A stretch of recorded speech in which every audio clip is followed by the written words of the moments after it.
This is Jedi General Pong Krail. I welcome you to the Voice of the Republic podcast. Listen to this podcast. That is an order. Your reputation precedes you, General. The reputation of a great new podcast. Hello and welcome to the Voice of the Republic podcast. This is Bonnie Peace, Baru from Star Wars. Time to see who's smart enough to join the hunt. The hunt for the Voice of the Republic podcast. So, I hear we're going to be taking out separatists on the Voice of the Republic podcast. Smaller in number, are we? But larger in mind is the Voice of the Republic podcast. Of all the Jedi, why did I have to end up with the Voice of the Republic podcast? As the Republic juggernaut rolls across the disputed worlds, citizens all across the galaxy turn to the Voice of the Republic podcast for help.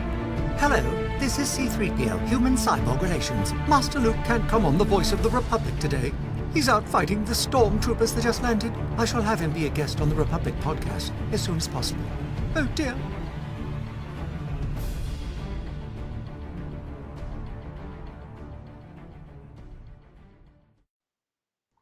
Hello Star Wars fans across the galaxy, welcome to the Voice of the Republic podcast. My name is Daniel and joining me is fellow host Rory Williamson.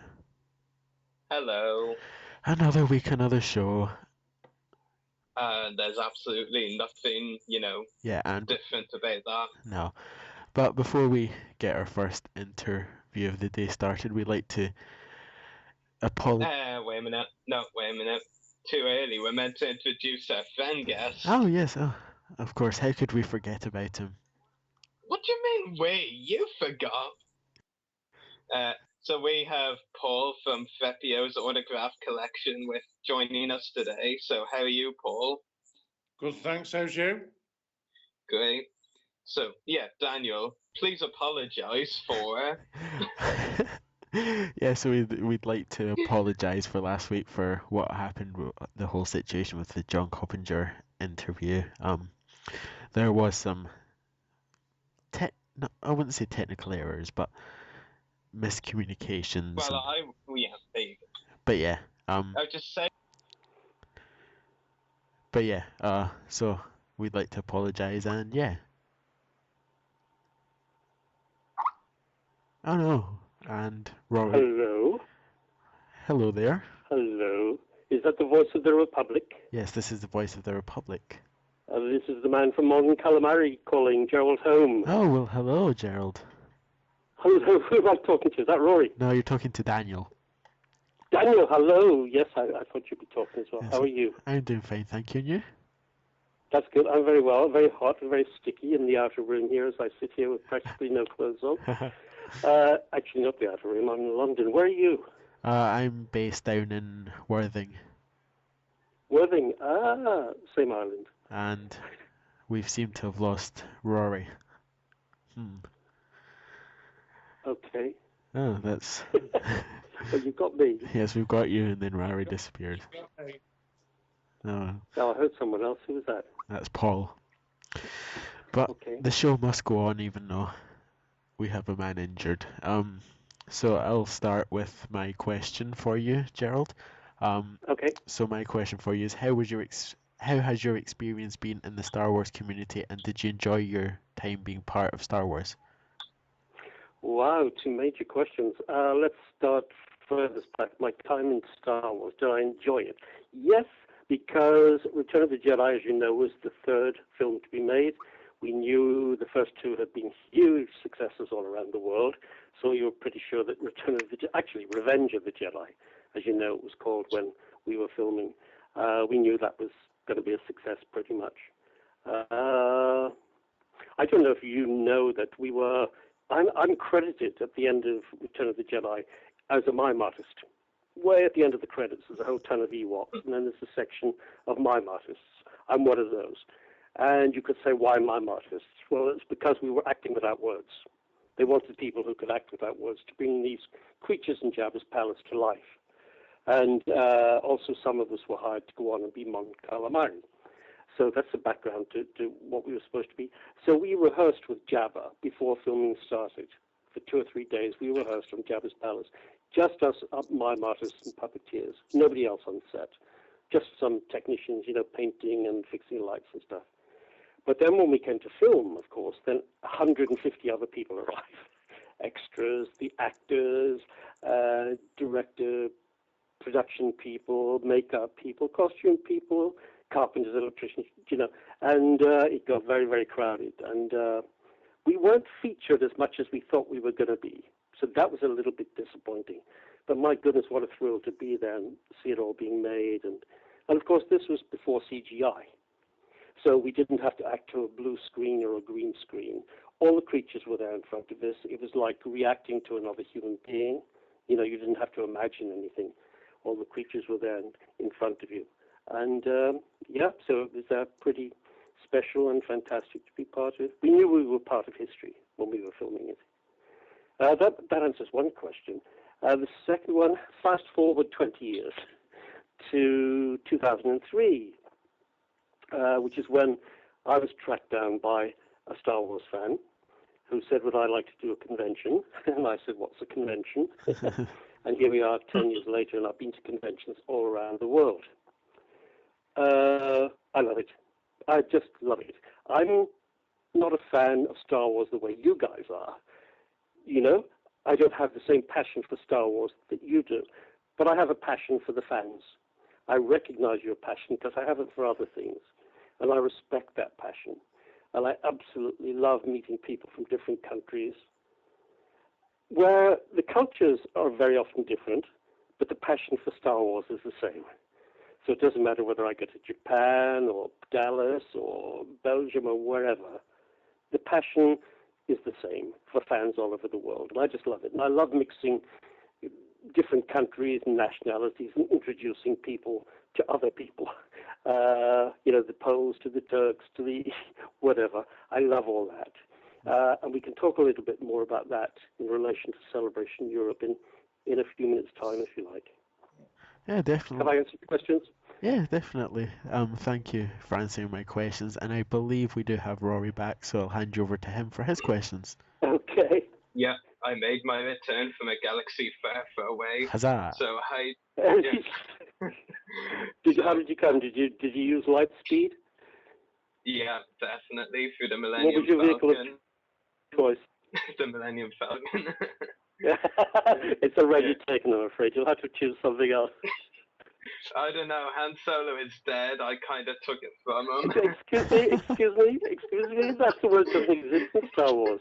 Do you know, for 20 years I thought Squidhead was dead, right? Yeah, I thought I died in the sail barge explosion at the end of Return of the Jedi. But then, when I joined Fanland 10 years ago, that's when someone told me about the little book, Tales from Jabba's Palace, where they gave backstories to lots of the creatures in Jabba's Palace, including Squidhead. And that's what I learned, that it was actually called Tessek now. I didn't know that until 10 years ago.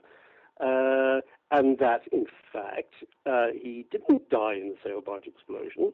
He escaped on some sort of bike that he had secreted, and he went back to Jabba's Palace to pick up the money he had embezzled, because Tessek was Jabba's accountant, right? He gave him tax advice and all that sort of stuff. But he also embezzled his money. This is the backstory they gave him.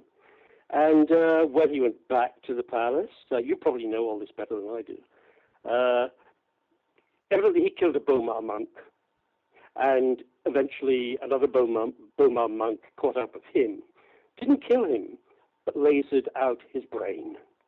So my brain, Tessek's brain, is sitting in a nutrient jar in a shelf somewhere or other. And you never know. It might be rejuvenated one day. It could be brought back to life. But it's still alive. This is Tessek's brain. Mine isn't. Mine's dead at the moment. But Tessek's brain is still alive in a nutrient jar in a shelf somewhere. There you go. And somehow Gerald has answered my fourth question before I even asked my first. Oh, well, you see, I'm using, shall we say I'm using the Force? I'm reading your mind here. So where are you? Are you in Dublin? Yes, I am. Oh, how fantastic. How wonderful.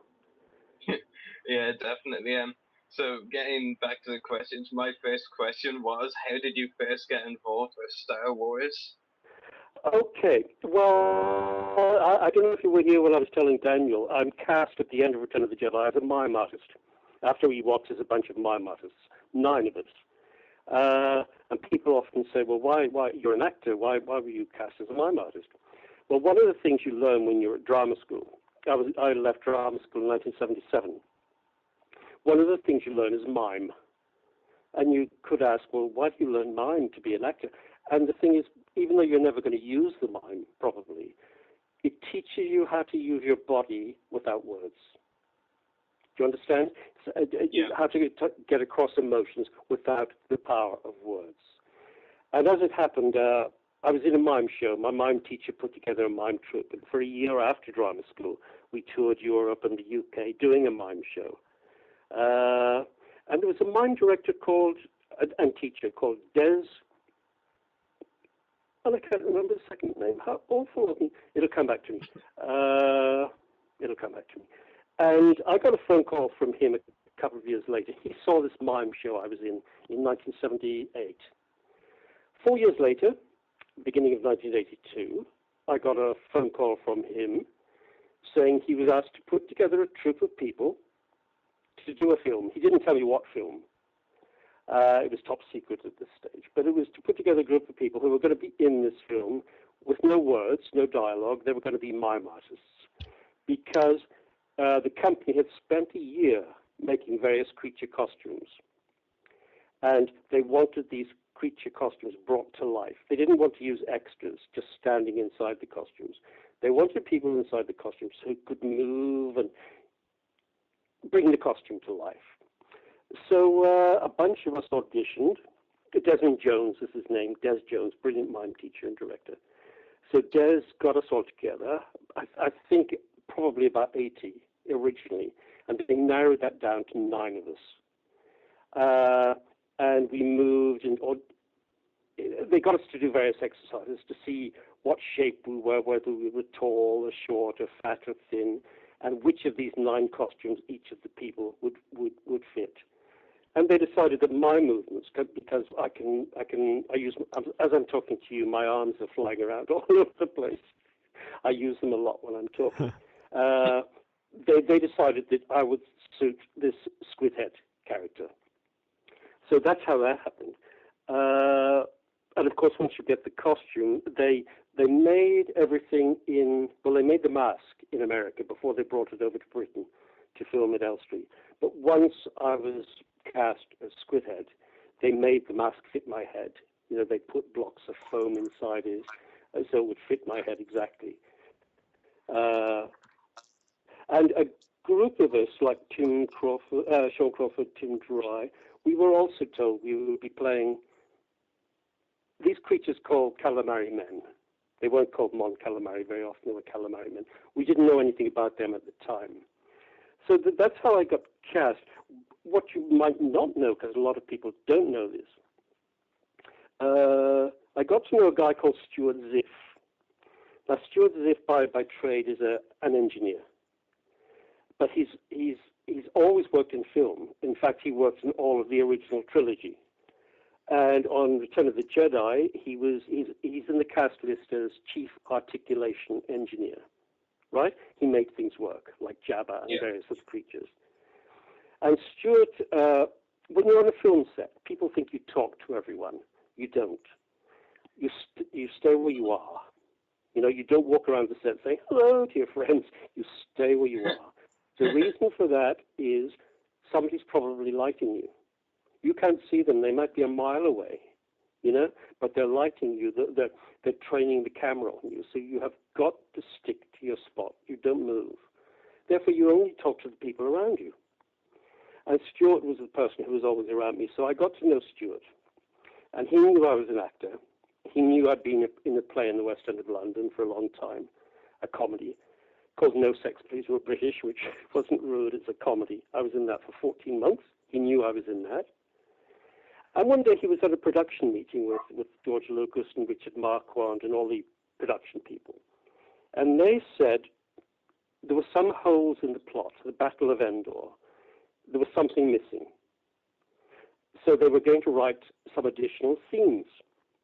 It amazes me how many of you guys don't know this, because you know everything else, but a lot of you don't know this.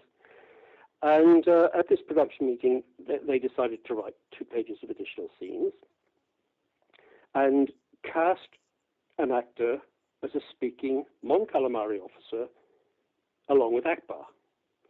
But they said, but listen, if we're going to cast an actor, we have to all have auditions, we've got to tell agents, and we've got to see actors, we've got to have auditions. This is going to take a week. We need it tomorrow.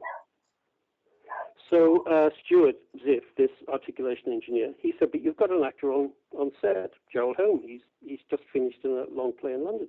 He could do it. He's an actor.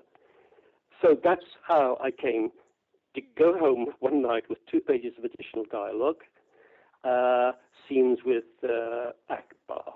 And I had lines like, Sir, the shield around the Death Star has lost power. The shield around the Death Star has lost power. Now, that's a pretty important line, isn't it? That's a huge... Yeah.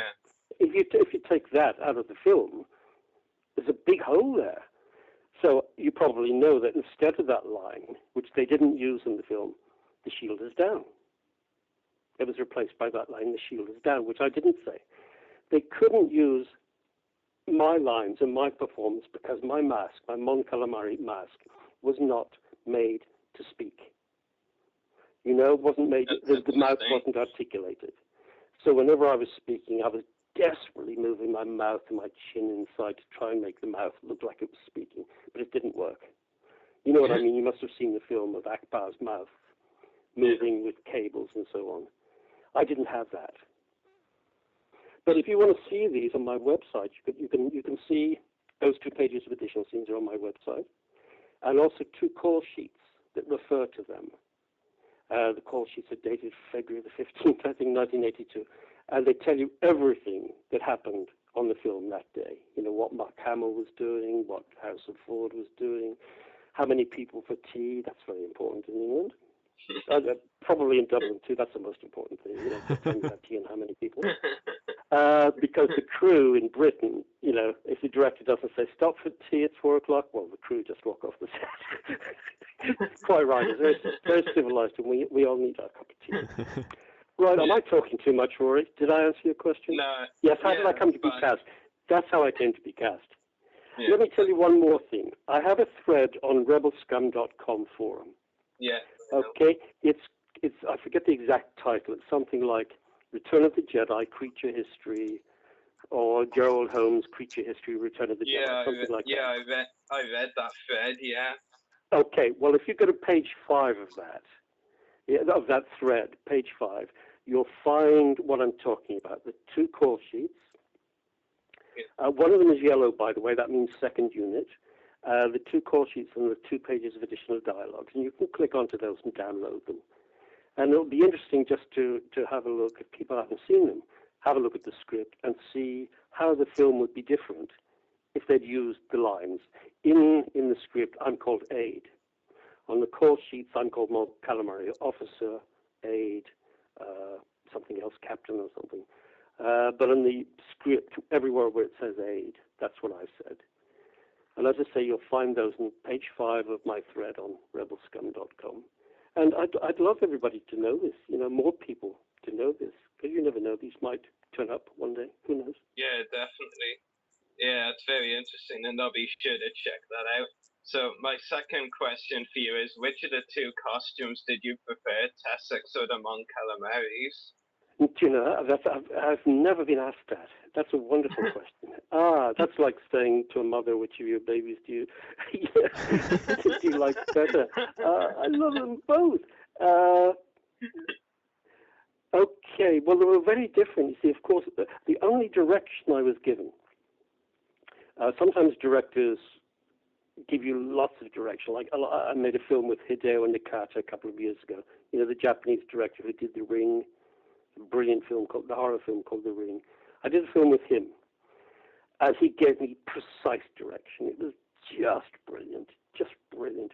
But sometimes you don't get any direction. You know, that can be brilliant too. Return of the Jedi, I got 2 pieces of direction. Playing Squidhead, we were told, okay, you're bad guys. You work for the meanest crime lord in the galaxy, Jabba the Hutt. That's it. That's all. So we were given. Then when I came to play Mon Calamari, they said, okay, now you're a good guy. You work for the nicest guy in the galaxy, Admiral Akbar. So they were the rest of it. Well, that's what you train for. If nobody tells you what to do, you have to work it out yourself. But when you play two characters, you try to make them as different physically as possible. And also, whatever your costume is like can dictate how you move. Like Squidhead had a very flowing costume and a cape. Now, if I stood with my hands by my side as Tessek, you didn't see the costume that was covered, which is why in many of the photos you see of me, I have one hand in my hip and one hand in the air. That was to hold my cloak out of the way so that you could see the costume, right? So the costume gives you the shape. But also, I tried to make Squidhead tall. So I stretched my body as much as I could upwards, just to make him upright and very, so he moved in a very particular way, upright. Mon Calamari Officer, if you look at the neck of that, it sort of pushes the head forward. So the Mon Calamari have got like little humped backs. So I went with that and exaggerated that. So inside that costume, I stuck my head forward more to make him look a little bit like a hunchback, I suppose. So they were both very, very different. By the way, I'll give you a little tip. Because there's so many Mon Calamaris, you don't know who to look out for. Battle of Endor, just before Akbar says it's a trap, standing behind him, fiddling with overhead lights, there's a very confused-looking Mon Calamari, sort of biting his lip, finger in his mouth. And just before Akbar says it's a trap, this Mon Calamari turns to the left, points off screen left.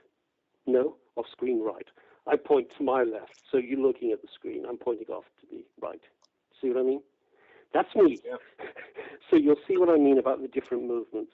The Mon Calamari is very fast-moving and very confused. Which did I prefer? Well, don't forget I was hired mostly to play Tessek, and that was made to measure. Yeah. We each had a helper on set. We had a dresser, and you've probably seen photographs of people with hairdryers. You know, they would give us air through the hairdryer, any holes in the mask or the costume, they would give us air through that. So we were well taken care of.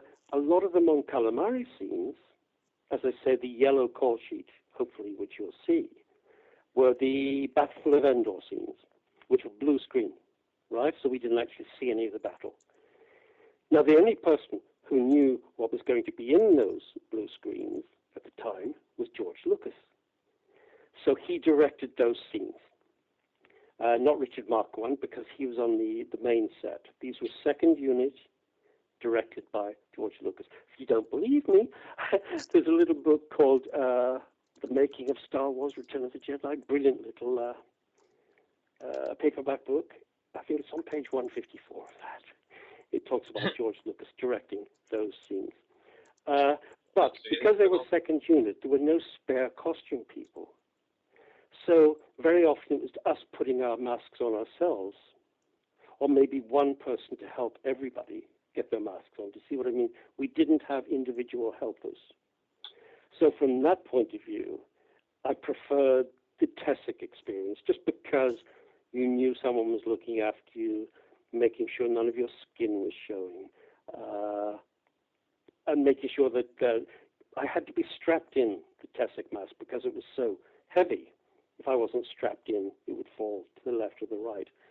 But I was always worried as the Mon Calamari, is my skin showing? Did they put the mask on properly? Did they cover my neck? Did they hide my flesh? Do you see what I mean? So from that point of view, I guess I would have to say I preferred the Tessek costume. But I don't have a preference about the character. I loved both characters equally. I couldn't say I preferred one over the other. Yeah, it's really cool. Thanks for answering that. My last question is, did you know for episode 2, Attack of the Clones, and the prequel trilogy, the character Tikus was originally scripted as Tessek, both foreign characters? Did you know that? Yes, I did. Cool. I did. Yes, I did. Someone, again, it was a fan who told. Everything I know is because fans have told me. you know, nobody else tells me these things. It's fans that have told me. It was a fan who tracked me down. You know, it was a fan who got me into conventions. Yeah, but I did know that. I don't know why they changed it from. I don't know. Who knows why they changed it? But I think the thing is, once you play a character, as I played Tessek and the Mon Calamari officer, I think these days there are so many things about intellectual rights. And I think possibly I've got the intellectual rights to that character. I don't know about that because, of course, in the case of Boba Fett, lots of people have played that. Oh, no, not played it. You know, Jeremy Bullock played it, but lots of people have done it to pick up shots and stuff. You know, so but I don't know. Maybe that's got something to do with why he wasn't Tessek, and maybe they meant Tickus, isn't it? Senator Tickus. I think it's female. I think it's female. I'm thinking it might be male, but I'll have to look into that. Yeah. But, no, you're probably right.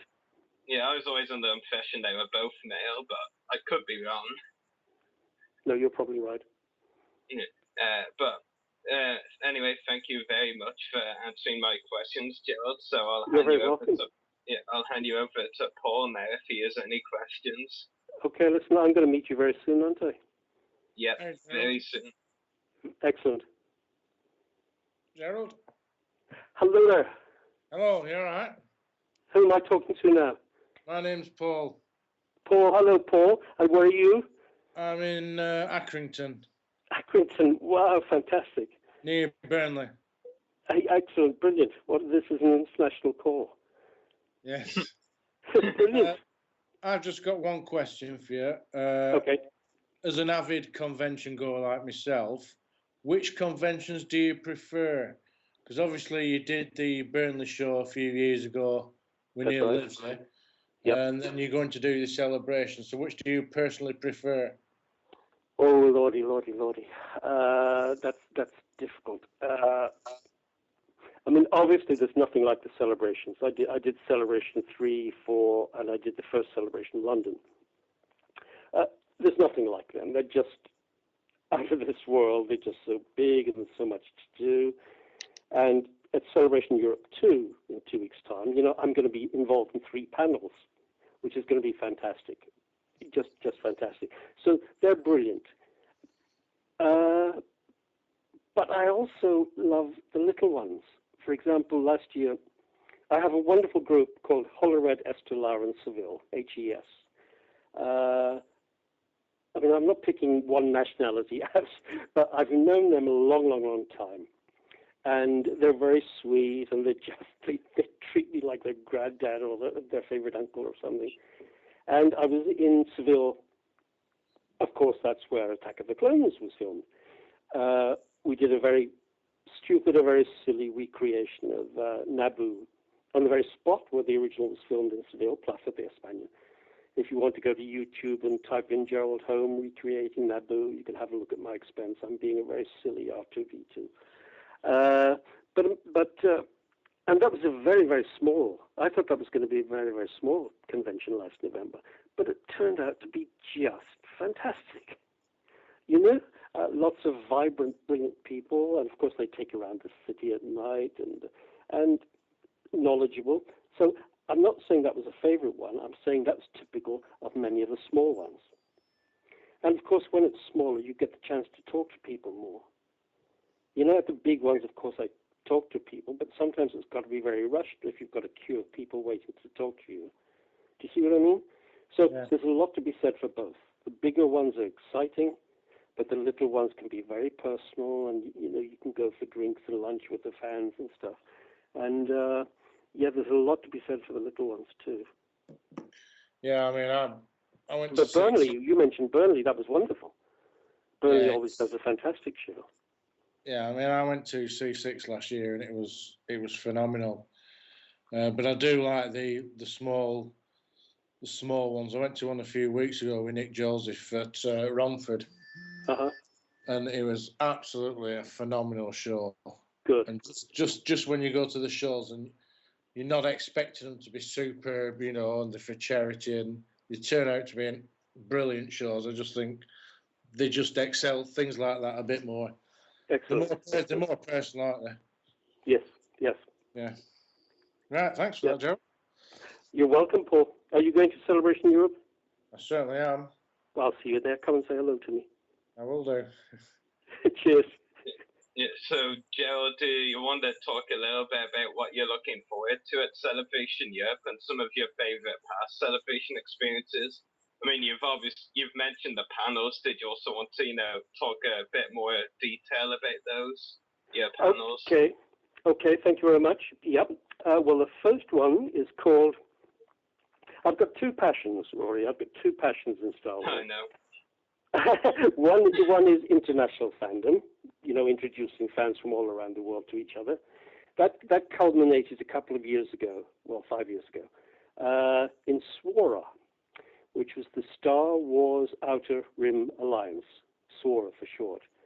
And I helped set that up with fans from Portugal and Turkey and Hungary and Belgium and New Zealand and all over the place.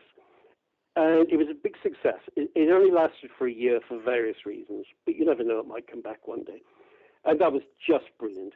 And I saw then that there was a big need for that, for a place for fans from all over the world to talk about things that aren't talked about in other places. Various things.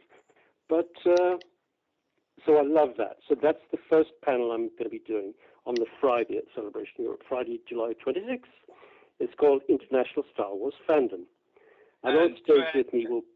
Sorry? Yeah, for anyone going to Celebration Year 2, I'd just like to mention that panel is at 10 a.m. to 11:30 a.m., I think, on Friday, July 26th.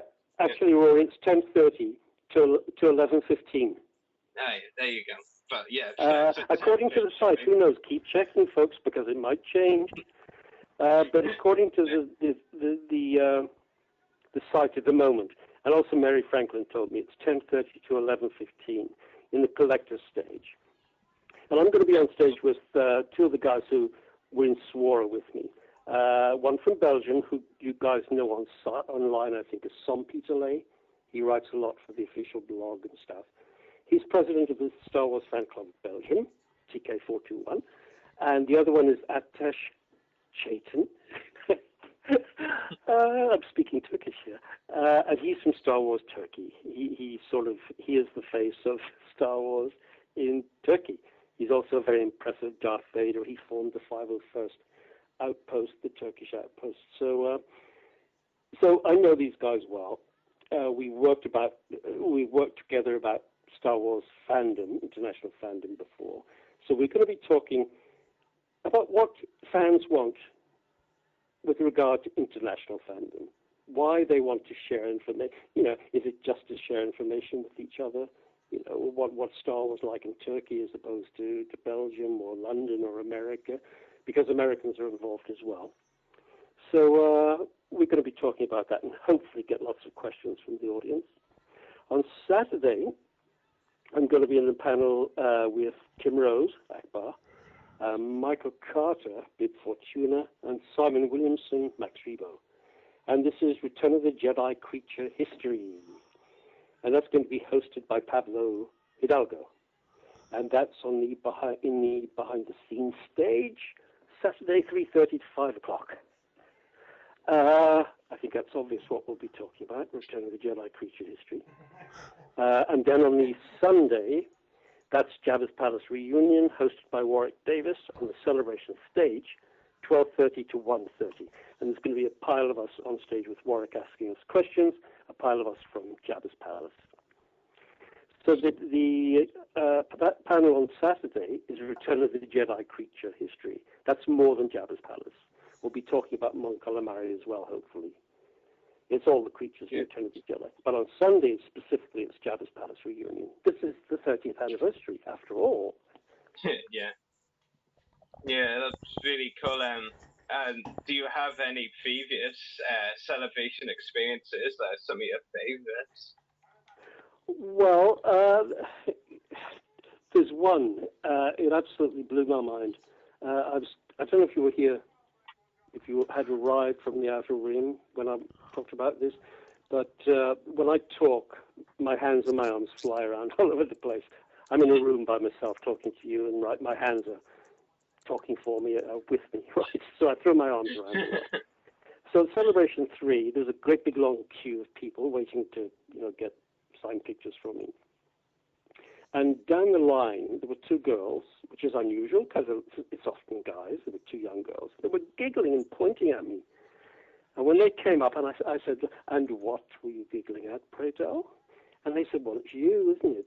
And I said, "What?" And they said, "You're the Mon Calamari at the back of Akbar, Battle of Endor, who's pointing all over the place." I said, "Yes, but how did you know?" Nobody's ever said that before. They said, "But you look exactly like him. You're moving your hands and you're pointing and you're putting your finger in your mouth. And what you do on screen is exactly what you're doing when you're talking."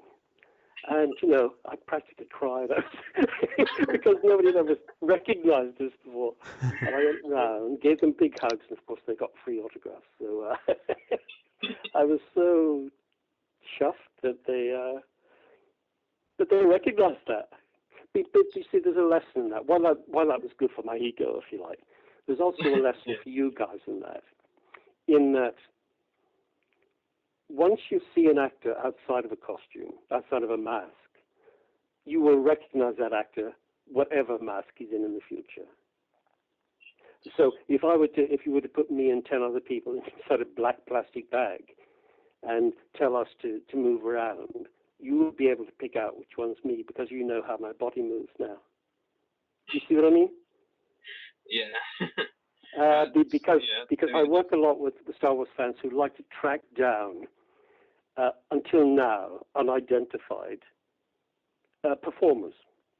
I'm forever being asked, "Oh, who's in that costume, and who's in that costume, and who's in that costume?"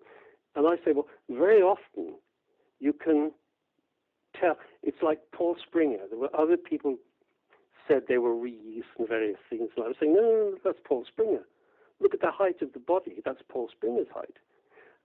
And the guy who was saying it was him and his 6 foot, and Paul Springer is much less than 6 foot. And I was saying that's typical Paul Springer body shape. The way he acts, crouched down and arms going forward. That's typical Paul Springer. If you see Paul speaking, you will recognize him when he's reused. Do you see what I mean? So, if you use your eyes and look at people, very often it can help you identify things. Yeah, it's very interesting and definitely a very unique experience from a past celebration with the two girls. So thanks for talking about celebration. So yeah, thank you very much for talking about celebration, and I'll hand you back to Daniel now. Oh, thank you. Hello. Go on. We're about to take fan calls now. If anybody's interested, either contact. This is live, by the way. Is this going out live? Yes, this is live. Oh, you're lucky I watched my language. So either Studio 1313 live on Skype, or I believe the number is 321 800 5802. That's right. Or either me or Rory. So if you'd like to call in, now is the time, and I believe we have our first caller. Let me just bring him in.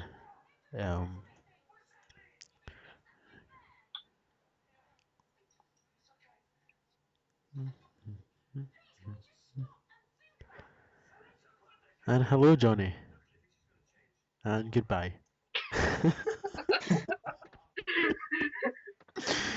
Johnny doesn't want to talk to you. Hello, Johnny. Hello. Yeah, I was wondering if you got to keep any props from the Return of the Jedi set. Got to keep any props? Did you say props? Yeah, he said props.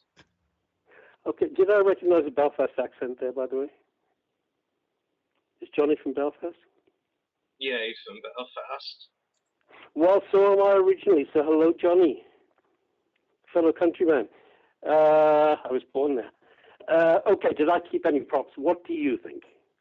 What do you think? One of the biggest films in history being made. Do you think they would let people keep props? No way, Jose. No. We weren't even allowed to take photographs of our costumes.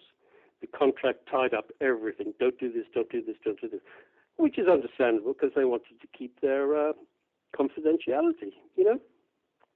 Yeah. But, so I was a very good boy. I didn't take photographs of my squid head costume. However, I did think, well, how is my family going to recognize me if they don't know what the costume looks like, you know, when the film comes into the cinemas?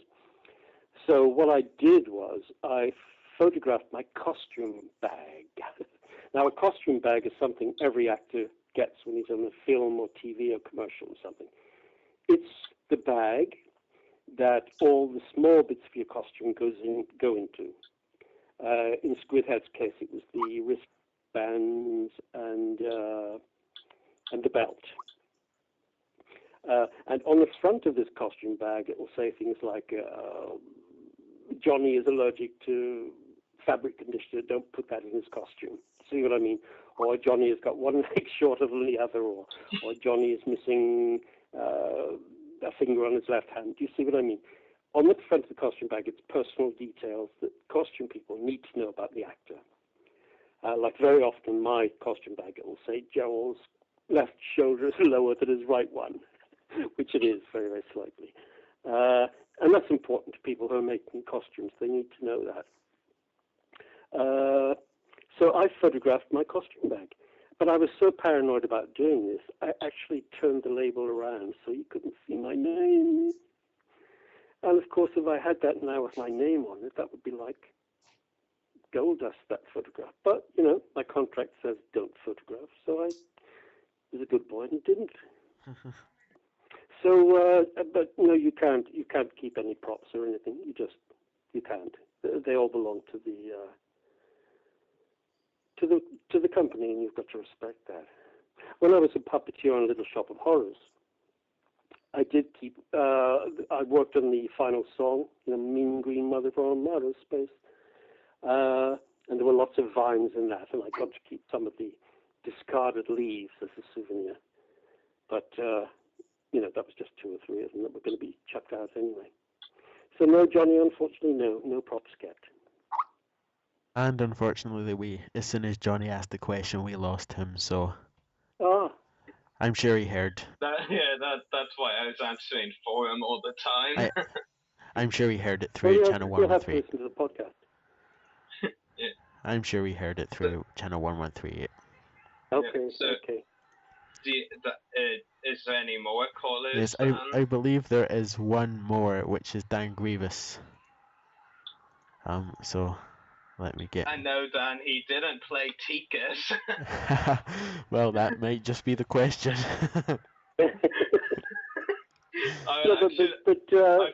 I think I'll have to go into the corner of my bedroom and laugh if he asks that. Hello, Dan. Hello. As usual, hello. Is that Dan? Am I talking to Dan? Yeah, you're talking. Yeah. So go ahead. It's a pleasure to meet you, Mr. Squidhead. I mean, yeah, Mr. Holm. Mr. Holm. No, excuse me. Mr. Holm is my father. Oh, so yes. So I'm Gerald. Okay. Yes. I just want to start off first. Your job as a as a quarantine stand-in for a Star Wars movie, best job ever. Are you asking me, was it my best job ever? No. Just want to say that your position in the movie, playing a Quarren in Jabba's palace, best job ever. Okay. Because I thought so I love Quarren. Yes. So, my first question about Tessek. Tessek, yes, it was Tessek. Because I usually mix up pronunciations of that with my favorite character, Tikas. But what background info were you given when you were given the role as the Quarren? Nothing. Just what I said earlier. Just that he was a bad guy, and he worked for the meanest, vilest gangster in the galaxy, Jabba the Hutt. That was all. I wasn't told whether I didn't know he lived on Mon Calamari till I read the book, Tales from Jabba's Palace. I didn't know that both my characters, actually, I think am I unique? Yes, I'm unique in Star Wars history, that both of my characters come from the same homeworld, Mon Calamari. Indeed. Right? Indeed. I don't know if you're into the expanded universe. Some people are, some people aren't. But yeah, both my characters came from Mon Calamari, and evidently they've got history behind them. Battles and stuff, and one species inhabited one part of the water, and another species inhabited another part of the water of the ocean. But I didn't know any of that in 1982. I wasn't told anything like that, just that I was a bad guy. Still pretty awesome to know that you're a bad guy. But sometimes when you're at drama school, even if you don't go to drama school, some actors don't go to drama school. Yeah. But I remember the teacher once at drama school said, what will you do if you work on a film or a TV program or a theater program and the director doesn't give you any directions? And I said, well, I'll ask. And he said, no, you won't. Why would you ask for directions if the director doesn't want to give you any? You're the actor. It's your job to act. If the director gives you directions, fantastic. Use them. I love being directed. I just love being directed. But sometimes you don't get direction. You don't get told details. People don't suggest how you do things. You've got to do it yourself. You've got to come up with it yourself. So if for example, Squidhead, Tessek, I wasn't given the background, I had to have a little background in my head. Right? I invented a little story for him so that I believed the character I was playing. And I don't know if you realize, but in a lot of the scenes, I was with the fat dancer. She was originally cast as the fat dancer. Yarrow, I don't know how to say her name. Yeah, I know. She was played by an actress called Claire Davenport. Yeah, I know. Very often we were together, like there are a lot of scenes we're in the background in the alcove, like when Mark Hamill comes in, we're asleep. I'm doing sleeping acting in the background with my head nodding. You probably won't notice, have never noticed that, but now I've told you about it, you go and find it. I'm doing sleeping acting. It's either when Leia comes in or when Luke comes in. So very often I was with Claire, and we talked a lot, and we got on terribly well, terribly well. We'd both worked in a lot of the same theatres and so on. And we used to talk about the history. We used to, as a joke really, would say, oh, do you remember that time 30 years ago when we went to such and such a planet? We invented this little history between us. Nice. Do you see what I mean? Behind the scenes link between the characters. Go ahead. A little behind the scenes link between the characters of Yurna and Tessek. Nice. Awesome. And since I have mainly one more question that I'm really curious about, because I love Quarren the most. If really? You ask That's Rory, good. Good for you. Indeed, yes. Especially your character and all the others, like all Quarren, I love as my favorite Star Wars species. And my curious question is, do you know who Tikis is? No.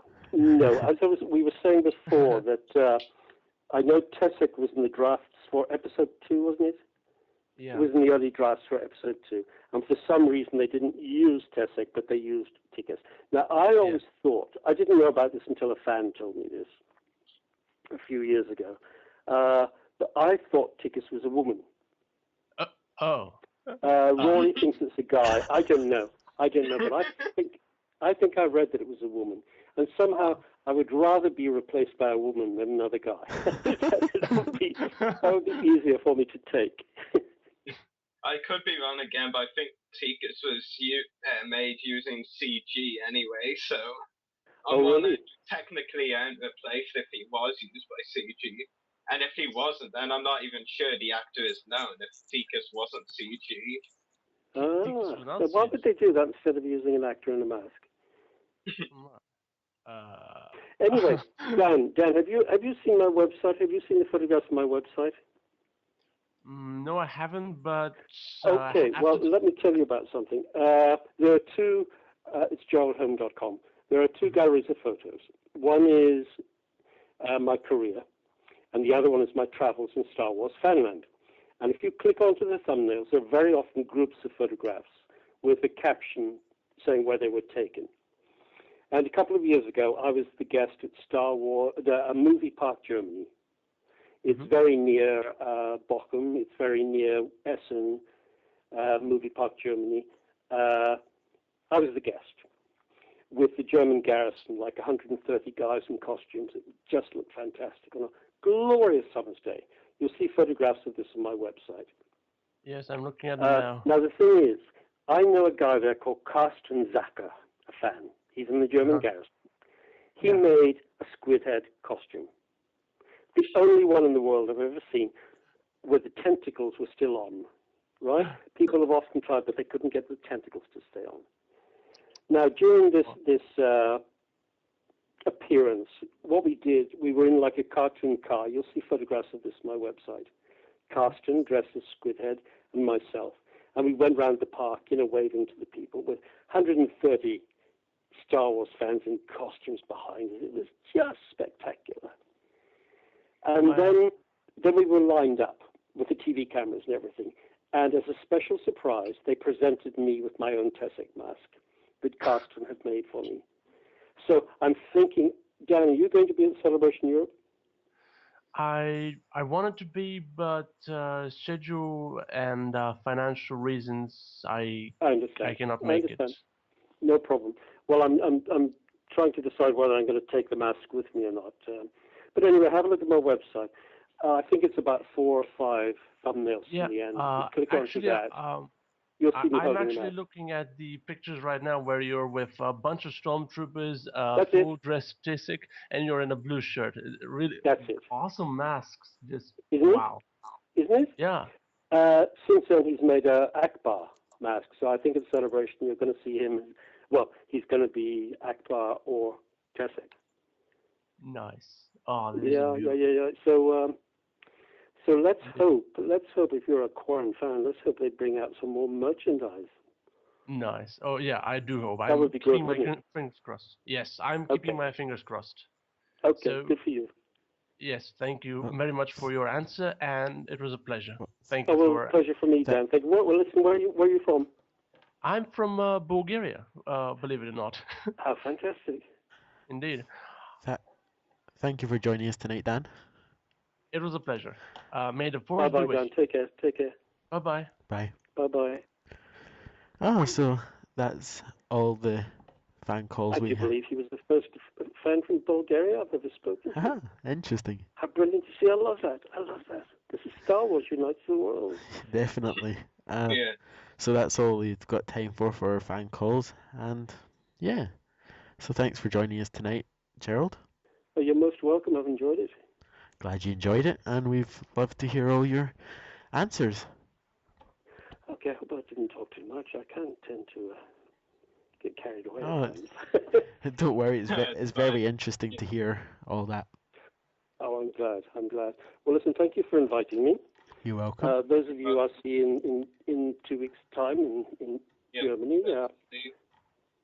I look forward to that. And those of you who won't be there, I look forward to meeting you sometime as well. Definitely. Yeah, so thanks for joining us, and you're welcome. Good luck, and long live the voice of the Republic. Thank you. Cheers, guys. I've got to say it. May the force be with you all. May the force be with you. Thank you. Bye, guys. Bye. Bye. Bye. Oh, so that was definitely a very interesting interview, and I believe we have another interview to complete. Just messaging them now. Oh, so nobody leave. We are going to be having John Coppinger as a to make up for last week. Let's hope he does 0-0 at the start this time. Definitely, but yeah.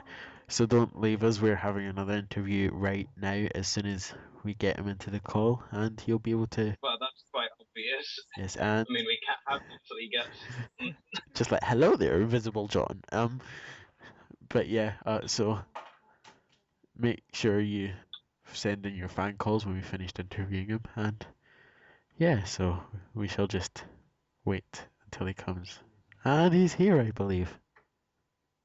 Hello. Hi. Hello, John John. Coppinger here. Hello. Hi, Rory. Hello, John. Hi, Rory. How you doing? Yeah, that's me. I'm grand. How are you? Yeah, good. Thank you. All good. Yeah. Brilliant. So, Daniel, you want to start with your questions? Definitely. So, hi there, John. Hi there. How are you? I'm doing fine, thank you. And my first question, well, my first and only question for you tonight is, how has your experience been in the Star Wars community, and did you enjoy being part of Star Wars? Yes, absolutely. I mean, you probably know I worked on the third film, on Return of the Jedi. So I kind of knew what Star Wars was about by then. I definitely knew I wanted to work on a Star Wars film, so I got real lucky. Definitely. So thanks for answering, and I'll hand you over to Rory. Right. Cheers. Yeah. Yeah, so hi John. My first question is, how did you first get involved with Return of the Jedi? Well, I was working in the film industry. The first film I worked on was a little film called The Dark Crystal. And I knew that Star Wars was coming up just after that film finished. So I kind of got cunning and wrote a letter to Stuart Freeborn, who was head of makeup on the new Star Wars film. And he gave me a job. So. Yeah, it's really cool. Yeah. So, yeah, thanks for answering that. My second question is, which would you say you're better known for, sculpting Jabba the Hutt for Return of the Jedi, or playing Draxal Kelvin and Senator Yarua in The Phantom Menace? Yeah, I don't know. I mean, I am primarily a sculptor, so I think probably the sculpting. The performing characters is kind of the icing on the cake. You know, what we do in animatronics is torture performers for a living. So now and again, it's good to get in the costume and see it from the other side. Yeah, it's really cool, and I definitely agree. So my third question is, what was it like getting to work with Stuart Freeborn? Oh, he was just a great guy. I mean, you know, he died recently, but he was a good age. He was 94, I think, or 96. He was an extraordinary man. Really good to work for, and just a really nice man, and very, very inventive. The sort of classic British mad inventor, but with a smile. You know? Yeah, definitely. So my last question is, what is it like getting to meet fans of your work at conventions? Well, I was very doubtful at first, but it's kind of like telling war stories that people want to hear. So it's fun, because I get to meet up with people like Toby Philpott and a whole range of people that I used to work with, and we tell the same stories. But it reminds us how lucky we were, and it's nice to tell the stories and remember it all. Yeah, definitely. So thank you very much, John, for answering my questions. Yeah, and I'll hand you over to Paul now if he has any questions. Yeah, okay, good. Hey, John. Nice to hear your voice again. I've just got a quick question. I'm a costumer, and I've got a Gamorrean guard costume. Now, I can only wear it for a short, obviously, length of time. Oh, yeah. What's it like wearing something like the Wookiee costume with the lights, and that must be absolutely unbelievable. Well, I suppose, yeah, I kind of had some practice, because at the time I wore the Wookiee costume, I was riding a motorbike, and even though it doesn't get warm in this country that often, I always used to wear the leathers and the full helmet and so on. But, of course, the Gamorrean guards all had people helping them. Yeah. Every time there was a cut or there was some time out from the camera, there were people blowing cold air into the heads or taking the head right off. How long did you wear the costume in one go? Oh, which the Wookiee? Yeah. That one was easy because I could take the head off, and it was just a few series of special effects shots. So in actual fact, there were 4 Wookiees, and I was all of them. You know, getting younger for each shot. So there were, I don't know if you've been on a film set, but there's long pauses when you can just cool down. The thing I was in that was the hottest I've ever been was in Watto's box playing Grexel Kelvin. That was like being in an oven for about 5 hours. So that was hot. But again, you've got people helping you. They can give you water and help you keep cool. Cool, thanks for that. Yeah, welcome. Yeah, so John, do you want to talk a little bit about what you're looking forward to at Celebration Europe 2 and some of your favorite past Celebration experiences? So what, the Celebration Europe? It's one of the best shows. I mean, the Celebration shows are really good. There's usually a huge range of people there. Like I say, it's nice to meet up with folks. Toby Philpott, who, as you know, was Jabba's left-hand man, he's going to be there. Mike Carter, who was Big Fortuna. A whole load of people that I really like meeting up with. So, but it is nice to meet the fans as well, obviously. Those shows are really well organised. So. Are you doing any panels at the event?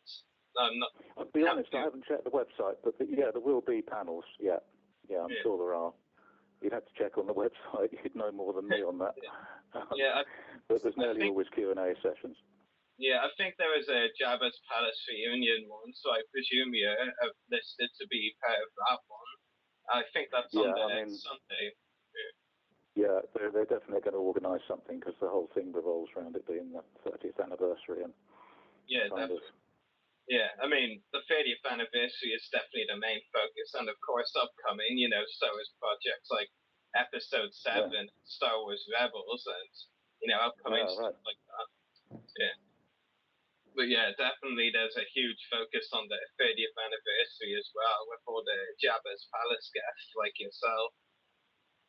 Well, at the time, it was kind of like a giant party, so I think they want to do that again. Resurrect Jabba's party, Yeah, definitely. So thank you very much for talking about Celebration Europe, and I'll hand you back to Daniel now. Okay. So, calling out to our fans, we're now taking fan calls, either on Skype at Studio 1313 Live or call in at 321-800-5802. So I believe we do have our first caller, who happens to be Johnny again. So let's hope he actually stays this time. Hope's a big ask. And nothing. Yeah, nothing. He's online again now. Like, he went briefly offline. Try adding him again. Chris, have you pressed the call button? Okay. He's pressed the disappear button. Yes, he definitely pressed the disappear button. It looks like Johnny. We'll try once more. Okay. I think Chris may have abandoned us if he's not calling him. Do you want to try adding them, Dan? Oh, I can't, because remember Chris is. If Johnny could maybe leave his questions in the chat or somewhere, then we'll be more than happy to read them out to John Coppinger. Yeah, and Johnny, for your sake, I hope you're a really fast typer. Yes. We'll be watching how fast you type. Come to think of it, John, I actually do think you're one of those listed for the Jabba's Palace reunion panel. There's at least 8, I think, cast or crew from, those scenes listed, so I'm pretty sure you're one of them. Like, when they originally announced the whole concept of Jabba's Palace reunion, they announced like 10 guests at one point, including you, and they said 8 of them at least will do this panel, so I presume you're listed there. Yeah, I'll have to check though, and I'll get back to you on that. Yeah, for sure. No, it sounds good. Yeah. Aside from that, I'm not too sure about any panels you're doing. But yeah. Dan still have Chris problems. Yes, it seems like we're not going to be getting Johnny into this call, unfortunately. Yeah. Yes, and he's not left any questions. So, I believe that's our fan calls then. A very unconvincing way of saying it. Yes, disappointment. Yeah. Yeah. But anyway, John, thank you very much for joining us today. Sorry to keep you waiting. you're welcome. Sorry about that. No, that's fine. That's fine. Yeah, and I'm looking forward to seeing you at Celebration Europe 2 in 2 weeks now. So yeah, very exciting. Brilliant. Yeah, no, really looking forward to that. Yeah, I'll be sure to drop by at your table at some point. I'll just be like, "Hey, I'm the guy from the podcast." Yeah, no, definitely do that. That'd be great. Don't forget the business card, Rory. Oh yeah, I won't forget. I've actually already packed those, so I won't be forgetting them. Good. I'm glad. Yeah, that's great. Yeah. So yeah, John, we'll talk to you some other time then. Yeah, brilliant. Good. Okay, Thanks bye. a lot. Cheers. Take care. Bye. Oh, so that's been 2 good interviews tonight, apart from the little problem we had. Yeah, but at least we finally got John on. That's an improvement. That's an improvement. Although I think Chris has fallen asleep at his computer because he's not responding. Shame on you, Chris. But yes, it's been 2 good interviews, and I believe we should move on to our first topic of the night. And our first topic of the night is about our thoughts on the recently revealed Hasbro Black Series 6-inch Greedo figure. Yeah. Oh, my voice. Which I believe was meant to be coming in Wave 2, but I hear it's coming in Wave 3 now, which is bizarre because I don't think they've revealed that show pictures of any of the Wave 2 figures. Yeah. But yeah, I mean, Entertainment Weekly has been No, not what am I saying? Entertainment, just too many entertainment. There'd be an entertainment over the last few weeks, been gradually revealing this Greedo figure. So yeah, they finally officially showed full pictures for it today. I have to say, well, to be fair, I wasn't really that impressed by the 6-inch concept to begin with, and the Greedo figure, it's not half bad, but there are a few flaws with it. I think the eyes are out of proportion for one thing. It just looks really off. Yeah, I mean, I haven't really looked at too much. I did take a 2 or 3 minute look while doing the notes, but it doesn't really amaze me. I think it's definitely variety. The Greedo 6-inch figure Rhodian. It looks okay aside from the eyes, but I'm not hugely fussed. I was never fussed with the 6-inch idea to begin with, but I don't know really. What do either of you make of it, Dan or Paul? Well, I've seen it, and yeah, it was kind of doesn't impress me that much. I mean, it's okay. I'll admit that, and if I saw it cheap, I would possibly buy it. But I mean, I'm not. It's not bad. It's just not good Yeah, either. it's not bad, but it's not good. It's in between. I've seen worse. Yeah. Put it that way. Yeah, I've definitely seen worse. The R2D2. I mean, the R2D2 isn't even to scale, apparently, the right scale that they're going for, which is just terrible. As far as I've heard, I don't have it, so I don't know, but that's what I've heard, that they're too from the 6-inch isn't to scale. Definitely. But yeah, I mean, yeah, I probably would want to pick up the Greedo most of the 6-inch figures we know, except for the Slave Leia for obvious reasons. we don't have a picture of that one either, so for all we know, that could be a bust. I sincerely hope you saw what I did there. Yes. Yes. Oh, sorry, bad pun night.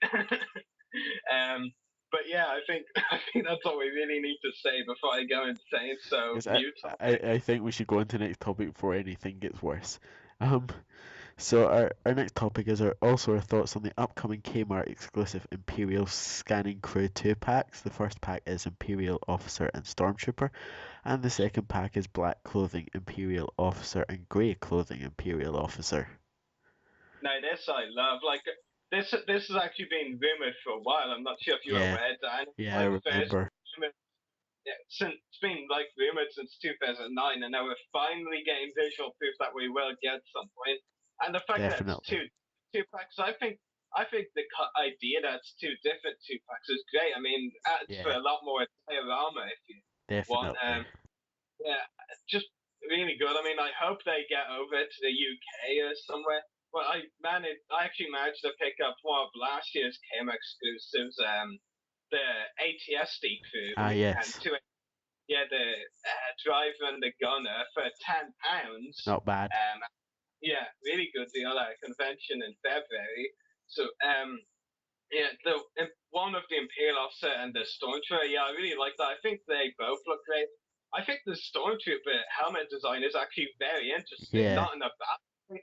I think the concept is cool. I mean, it does have that realistic feel to it. It kind of looks like leaning towards animated a bit as well. I don't know if that's just me. No, I agree. It definitely looks good.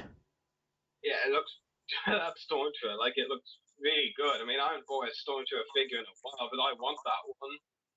And the Imperial officers within both packs. You can never have enough Imperial officer figures. I mean, what more can I say, really? I completely agree with you. They look really cool. Yeah. So, Paul, what do you think on these packs? I like the Stormtrooper. I think the Stormtrooper's really looks good. We all love the Stormtrooper. Yeah, we all love the Stormtrooper. So hopefully we're gonna get them. I've ordered the case of the 3 3/4 inch Black Series. Oh yeah, Wave 1. Yeah, I'm hoping to get some retail. They've actually been found in the US now, so I'm hopeful they'll be at Celebration too. But they probably will be at mad prices. In all honesty, at Celebration. Definitely. Well, when's the release date? Is it the 26th?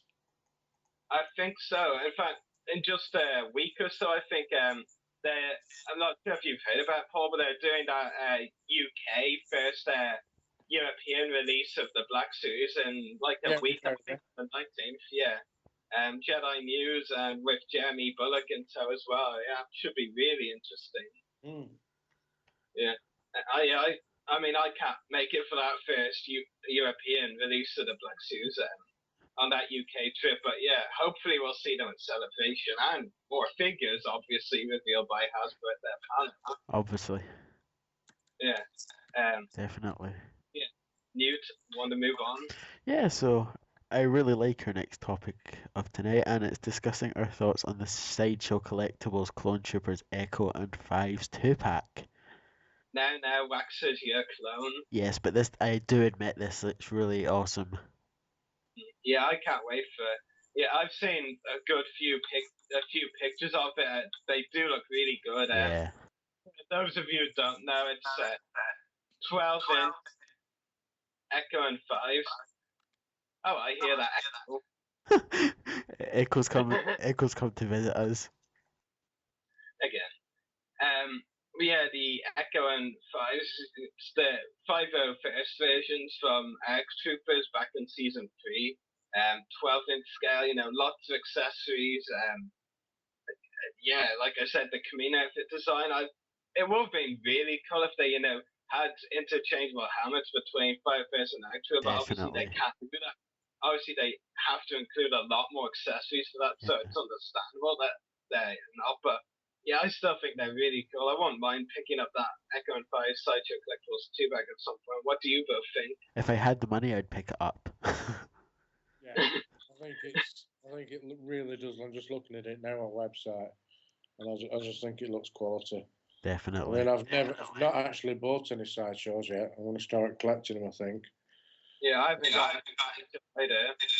Yeah, I think it's just the money, isn't it? Yeah, definitely. I'm going to order the prototype Fett. But I quite fancy this one, though. Yeah. I'd sooner have the Commander Wolf one, though, for obvious reasons. I probably was expecting you to say that. Yeah, who wasn't, realistically? Just imagine Wolf and the Echo and Fives on your shelf. Dude, I don't think there's any space. Oh, just okay. And then on your desk. How's that gonna help? There's already enough clutter on it. Well, actually, I did fix it recently. On the windowsill. I don't know.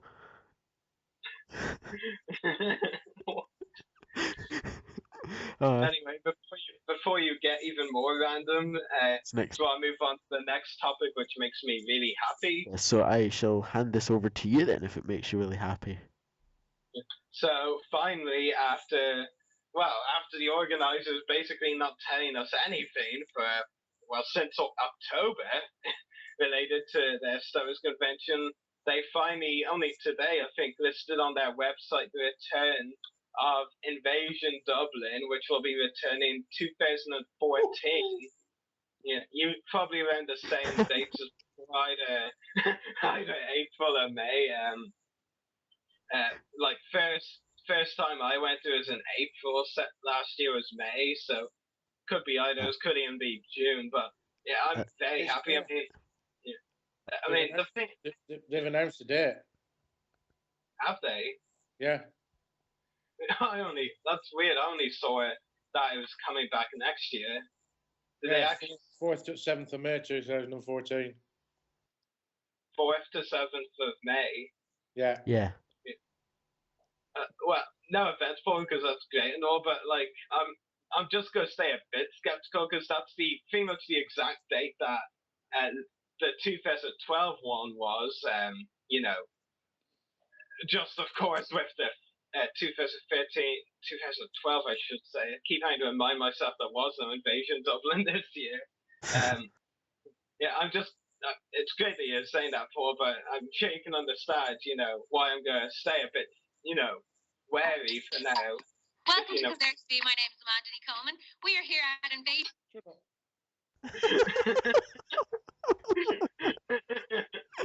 Okay. Invasion. I'll just put websites on. Yeah, that video has been playing ever since the end of the 2012 Invasion. The first thing you got on the website.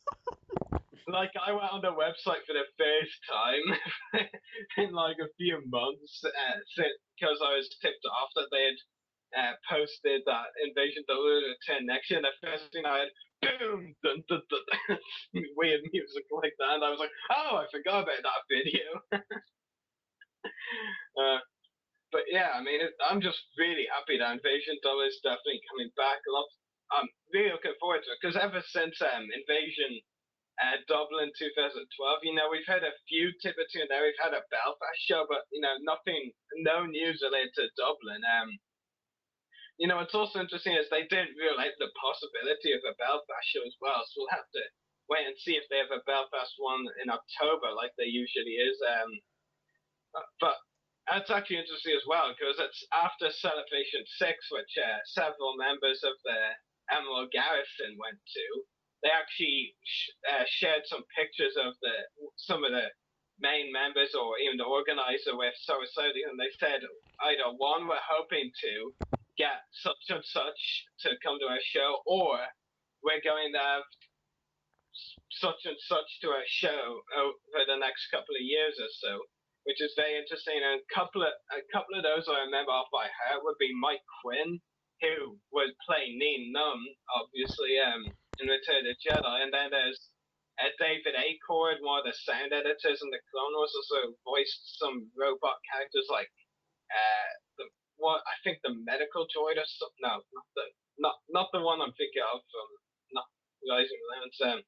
Yeah, the bunny droid. Yeah, he voiced that, and he voiced C-21 High Scener in Bounty, Boba Fett's droid. Yeah, and then they said Matthew Wood would be returning to Invasion at some point, which I'm really looking forward to because I missed Matthew Wood when he did Invasion Cork, and I thought Matthew Wood would be a certainty for Celebration 2, and now we know he won't be. So then there were a few others like Tom Kane. They said they were hoping to get, but yeah, I mean there's definitely some possibilities there from past information they shared. So I'm really looking forward to Invasion Dublin 2014. Finally, my local convention is coming back after a 1-year break. Yeah. So what do you both think? of the As, news. as long as it doesn't clash with Star Wars Fan Fun Day, I'm happy. To be honest, it was one of the events this year I really, really wanted to go to. So I was gutted. I was gutted when they cancelled it. So if it doesn't interfere with Fan Fun Day, I'm definitely going. Well, it wasn't so much they cancelled it; they just never posted any news of it. No, did they? Yeah. I mean, it was just like everyone's like united Emerald Garrison Facebook page with the Invasion Facebook page. When's Invasion Dublin 2013? No response. All the time, no responses, and then like in July now. Oh, well, obviously they're not going to have one now because they're saying it's coming back next year. So yeah. Anyway, moving on to event, myself and Paul are definitely attending. Dan, for shame. Celebration Europe 2. So, so the Celebration Europe 2 news, of course, is the full schedule has finally been posted. We'll talk about that more in a bit. So, like all the panels, screenings, family-friendly events, all kind of stuff like that. That have been posted and what times they're on, what days, etc. And I'm actually cheating here. I've got the whole schedule printed out right beside me because they released a printable version of the schedule, and I printed out all 5 pages, and I've got them, right beside me for casual reading. And as well as that, they've extended the official Pixelgraph pre-order deadline until July 18th. Which is pretty cool, and it's also kind of annoying because I stressed out most of the day on Wednesday over the pre-order, and then they've extended it, but it's good for those who missed out pre-ordering. But Paul, you they always do that. Yeah, you pre-ordered within a couple of days, didn't you, of the pre-order going up? So like you've had yours pre-ordered for a while, haven't you? Yeah, well, I pre-ordered mine the day they were released. So I wanted to get the exclusive lanyard to be one of the first 1,000, so that's why I did that. Yeah, I just wanted to be sure, that most of the guests had been announced before I pre-ordered mine, and in fact, the funny thing was the only guest announced that since that wasn't on the pre-order was Mike Hamill. So I waited all that time for one more guest announcement, so I might as well have just pre-ordered right away as well. But I'm not complaining. I've got them pre-ordered. I'm happy. So yeah, that. Then like I said, there's the family-friendly activities as well. There's some cool ones like art workshops with artists Ian McCaig and Doug Shen. There's some others as well, like screening wise or panel wise, there's the Clone Wars and Rebels stuff.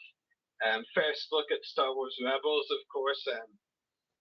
The secrets of Star Wars. Looking forward to that. That's going to be good. Looking forward to Rebels.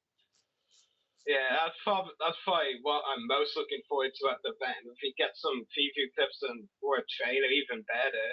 Yeah, I'm just happy that Celebration Europe is getting the first look at it in general, which is really, really cool. And yeah, of course, there's, as I said, the Clone Wars, there's Secrets of the Clone Wars panel on the Friday.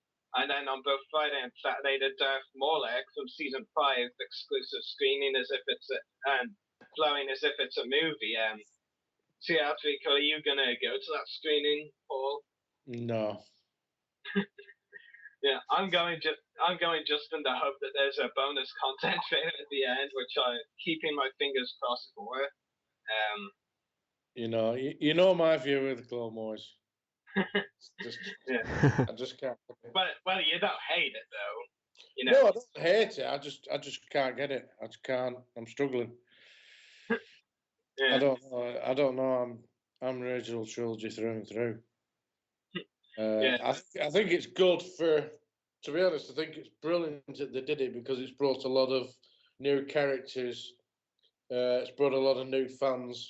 It's brought a lot of, obviously, the younger fans, along to the shows. But I just think it lost its way a bit. But Each to their own, each to their own. I'm looking forward to the screening of Return of the Jedi in the park. Yeah, I thought you'd be looking forward to that one. Did you see the Celebration of Two Celebrities trailer? I'm sure you liked that one. Yeah. Yeah, that was pretty cool. I had a few nitpicks with it, but overall it was still a really good trailer to promote the event. I think, while I did love it, I will admit these were very short clips, but I think they didn't really need to add in clips where, some of it, they videoed some studies and added them in, but, they're ones we know aren't going to be a Celebration of Two, which I find, a bit pointless to have them in the trailer, since they're not like Matthew Woods or scenes actors from the prequels, and Dave Faust, of course. Ray Park. Yeah, Ray Park as well. I mean, they had a lot of them who we know won't be going. Well, not a lot of them, but, too many for my liking. But at least they were only in like 1 or 2 second shots. I'll give them that. But it would have been even better if they weren't in the trailer at all. At least the main focus was on those who are going to be there, like Hamill, Anthony Daniels, Kerry, Ian, and then some of the artists, and Kathleen Kennedy, Ben Filoni, all of them.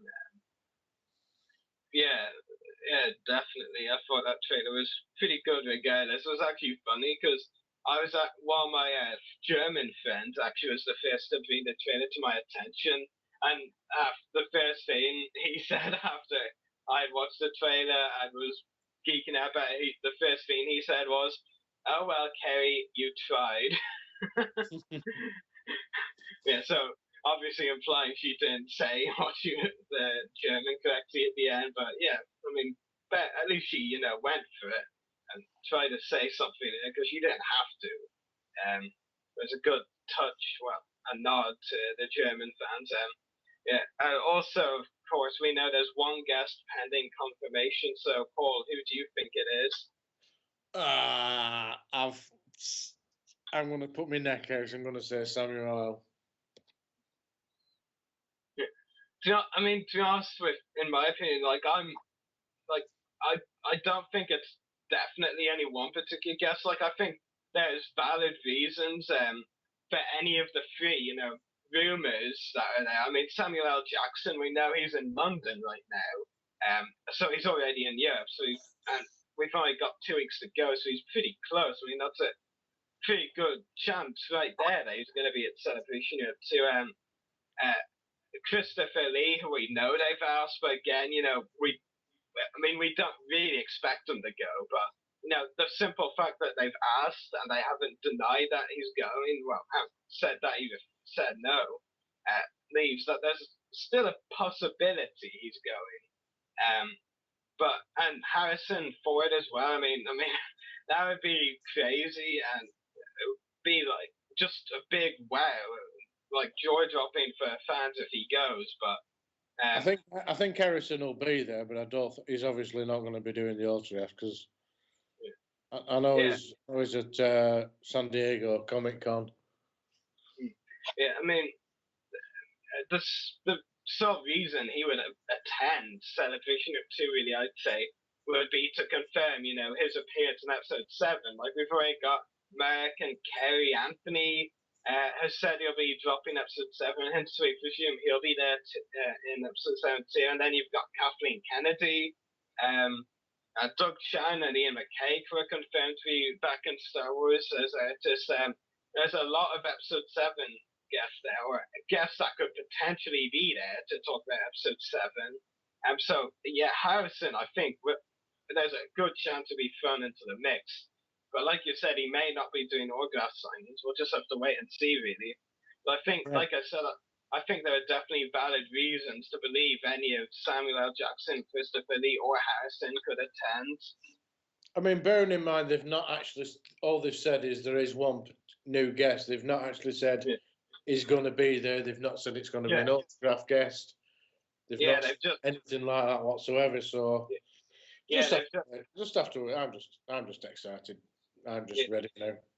Yeah. All they've said is there's one actor pending confirmation. They haven't said that he's confirmed whether he's going or not. So we definitely have to wait and see. I mean, they even said that could be a last-minute decision in the last week if he goes.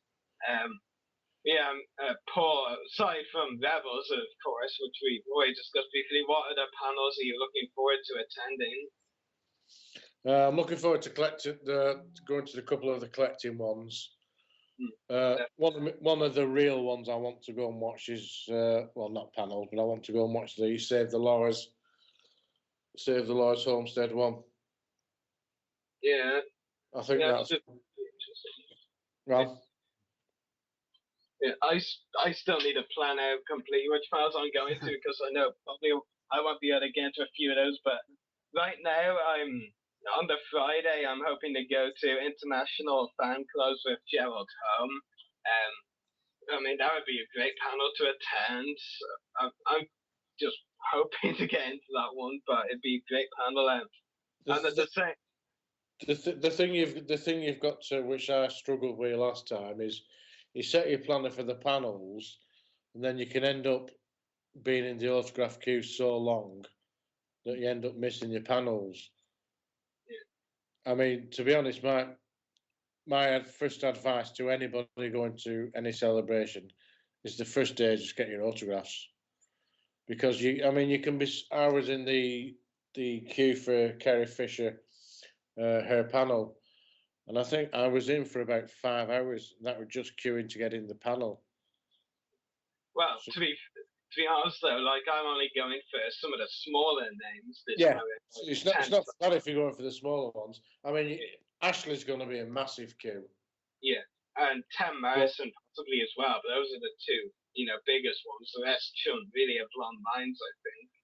Yeah, to be honest, Tim Morrison won't have a big queue. He didn't at C6. But the thing is, some of the actors, it's like when I had Mike Quinn. Mike Quinn's one of the most fantastic blokes and most interesting blokes you can talk to. And sometimes you're in the queue and he's there for hours talking to people. He's not sign, pay. And there's a few of the smaller characters like that. So you think there's not a queue, and then because they want to spend time with the guests, you can be in the queue for a couple of hours. I think Ashley's she's only doing 2 hours a day, isn't she? Yeah, 2 hours on Friday and Saturday, and one and a half on Sunday, I think it is. Yeah. So I mean, you're going to be queuing 4 or 5 hours for Ashley. Yeah. Yeah. The tricky thing as well for me for Ashley is that there's like pretty much panels all the time on the meter as well. Like on the Friday, Lego Star Wars at like 1 p.m. to 1:45, like that slap bang in the middle of her signing. Saturday, Star Wars Rebels, of course, has to be right bang in the middle of Ashley signing. In fact, right at the start of it, in fact.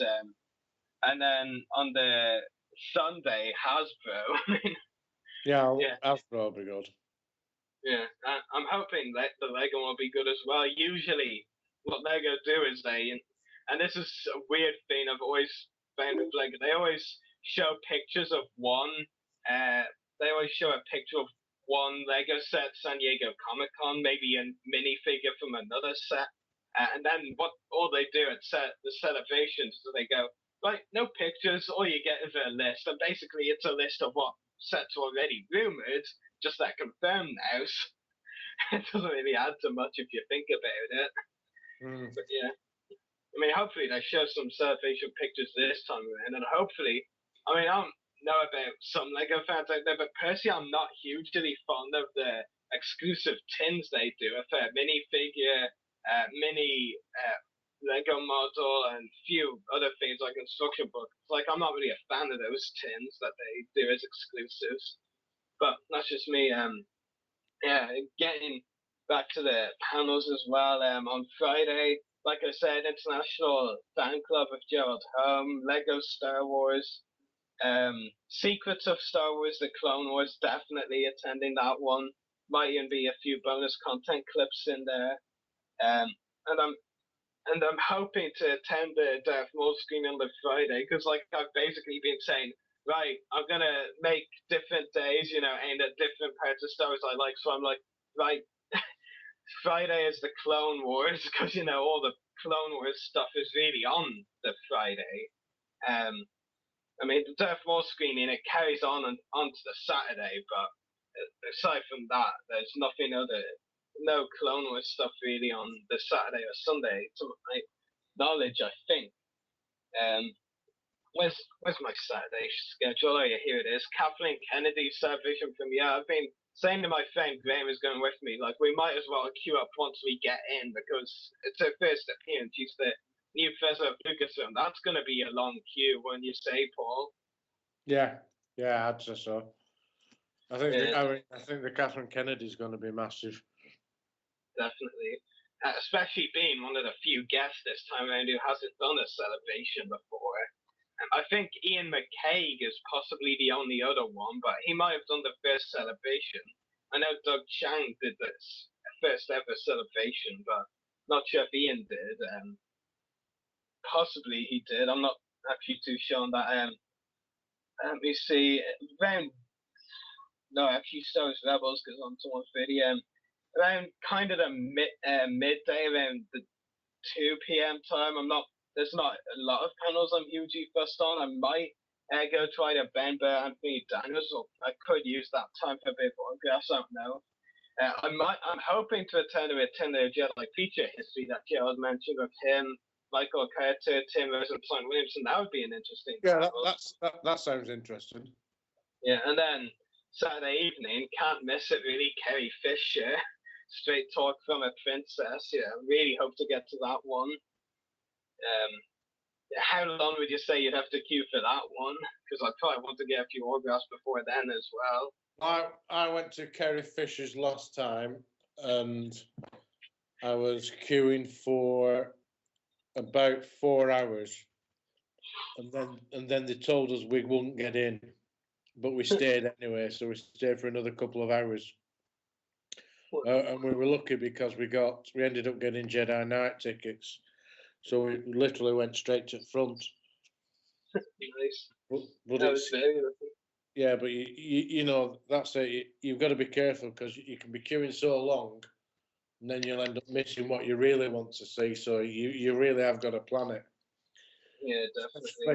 Especially your autographs. That's why I said, I'm going to get my autographs as soon as I get in there, and then I know I've got that bit's done, and I can carry on with everything else. Yeah, definitely. And getting onto the Sunday panels, there's a few on the celebration stage of Fort Davis I'd like to attend. Jabba's Palace Reunion, that would be a cool one. We mentioned that with John, and of course Mark Hamill. And I bet his queue must have been even worse than Kerry's. Yeah, I didn't go to Mark Hamill's. I went to Ian McDermott's. That was good. I didn't. Were they on the same day? I can't remember, to be honest. Yeah, I was on the impression they were actually on different days, but I don't know. I thought one of them was I thought Ian was day 1 and Mark was day 2 or 3. I don't even know because I didn't go to Celebration 6. I'm just basing what I've heard off what I've read online, but that could be wrong. I think Mark might have been day 2 because I didn't go to day 2. I ended up going to Universal Studios that day, so I think he might have been day 2. That's why I didn't go. Fair enough. Yeah, I would like to get to Fantastic Four, but that clashes with what's new at Hasbro, I believe. Yeah. I'm probably gonna go to the Hasbro one. Personal preference, and I need some collectors panels. Well, that's actually behind the scenes. Come to think of it, is that okay? Also on the Sunday, let's see here, and the midday again. Not really anything that excites me. Yeah, aside from Hasbro and I think the most exciting panels are on the Sunday are definitely on the celebration stage. Because aside from the Hasbro one on the Sunday, not many of the others really, interest me. I would like to get to the collecting autographs one, but that's at the same time as Hamill, so probably won't be able to get to that one. So I won't mind going to the woman in Star Wars just, because Ashley Eckstein is there. But yeah, what panels are you most looking forward to? I definitely want to go to the Fantastic one. Yeah. I think that'll be a good one. Yeah, I mean, I would love to get to that one. I just can't see it happening, to be honest. That's it. If that's the same time as Hasbro, it's like, which do you go to? Yeah. I'm going to go to the R2D2 droid building one. Cool. So that'll be good. You've got to go to Rancho Obi-Wan. Yeah, I mean, that's like a very short panel. What day is it again? I always place the sheet somewhere else. Rancho Obi-Wan this Saturday, 4 until 4:45. That clashes with the Return of the Jedi creature history, though. Yeah, it's like, the Return of the Jedi creature history is like 10 or 20 minutes longer than it, and it's pretty much almost in the middle of it, the Rancho Obi-Wan one. I will definitely visit the Rancho Obi-Wan experience, definitely, when I can. Hopefully see Steve Sansweet there, of course.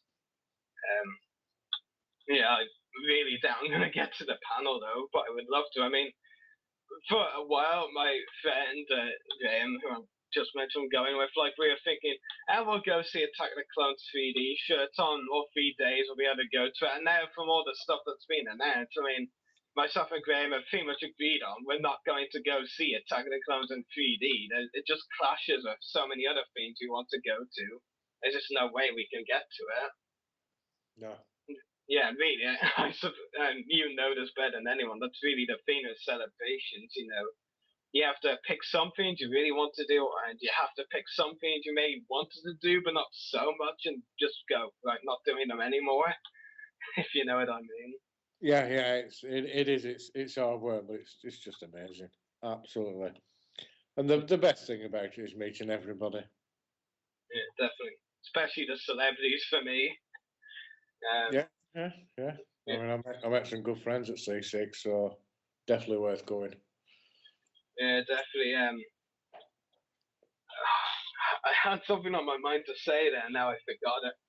Pretty much like I was just saying to Graham as well, pretty much every break we can, whether it's 30 minutes an hour, we should me and him should just head straight for the autograph hall. I mean, I think he's actually hoping to get one of big name guests. I think he wants Ian McDermott, and so I'm just like, right, okay, see you in a few hours. You'll miss a few panels, okay. Yeah, and I'll just be grabbing a few smaller names while he's there, and then head to the panel that he'll miss on. Maybe. The thing was as well, when I was talking to Graham, I was like, Graham, you might want to see one of the autograph coupons that saves you a lot of queuing, and he's just like, no.